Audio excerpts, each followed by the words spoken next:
ಶಿವಮೊಗ್ಗದ ಖ್ಯಾತ ಯೂಟ್ಯೂಬರ್ ಆದ ಶ್ರೀಯುತ ಶಿವಮೊಗ್ಗ ವಿರೂಪಾಕ್ಷ ಎಂದೇ ಪ್ರಖ್ಯಾತರಾದ ಇವರು ತಮ್ಮ ಯೂಟ್ಯೂಬ್ ಹಾಗೂ ಇನ್ಸ್ಟಾಗ್ರಾಮ್ ಚಾನೆಲ್ನ ಮೂಲಕ ತಮ್ಮದೇ ಶೈಲಿಯಲ್ಲಿ ಪ್ರಪಂಚದಾದ್ಯಂತ ಮಲೆನಾಡಿನ ಕಂಪನ್ನು ಪಸರಿಸುತ್ತಿರುವ ವಿಶಿಷ್ಟ ವ್ಯಕ್ತಿಯಾಗಿದ್ದಾರೆ.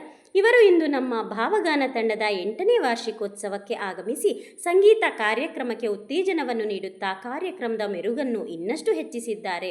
ಇವರು ನಮ್ಮ ಒಂದು ಸಣ್ಣ ಗೌರವ ಸಮರ್ಪಣೆಯನ್ನು ಸ್ವೀಕರಿಸಬೇಕಾಗಿ ಭದ್ರಾವತಿ ವಾಸು ಹಾಗೂ ತಂಡದ ಎಲ್ಲ ಸದಸ್ಯರ ಪರವಾಗಿ ನಾನು ವಿನಂತಿಸುತ್ತಿದ್ದೇನೆ. ಇವರು ಶಿವಮೊಗ್ಗದ ಅನೇಕ ವಿಚಾರಗಳನ್ನು ತಮ್ಮ ಚಾನೆಲ್ನ ಮೂಲಕ ಪ್ರಸರಿಸುತ್ತಿದ್ದು, ತಾವೆಲ್ಲರೂ ಕೂಡ ಅದನ್ನು ವೀಕ್ಷಿಸಬೇಕು ಹಾಗೂ ಸಬ್ಸ್ಕ್ರೈಬ್ ಮಾಡಬೇಕು ಎಂದು ನಾನು ಕೇಳಿಕೊಳ್ಳುತ್ತೇನೆ. ಈ ಕಾರ್ಯಕ್ರಮದಲ್ಲಿ ಮುಖ್ಯ ಅತಿಥಿಗಳಾಗಿ ಕನ್ನಡ ಮತ್ತು ಸಂಸ್ಕೃತಿ ಇಲಾಖೆಯ ಸಹಾಯಕ ನಿರ್ದೇಶಕರಾದ ಶ್ರೀ ಉಮೇಶ್ ಹಾಲಾಡಿಯವರು ಹಾಗೂ ಜಿಲ್ಲಾ ವಾಣಿಜ್ಯ ಮತ್ತು ಕೈಗಾರಿಕಾ ಸಂಘದ ಉಪಾಧ್ಯಕ್ಷರಾದ ಶ್ರೀ ಜಿ ವಿಜಯಕುಮಾರ್ ಅವರು ಉಪಸ್ಥಿತರಿದ್ದಾರೆ.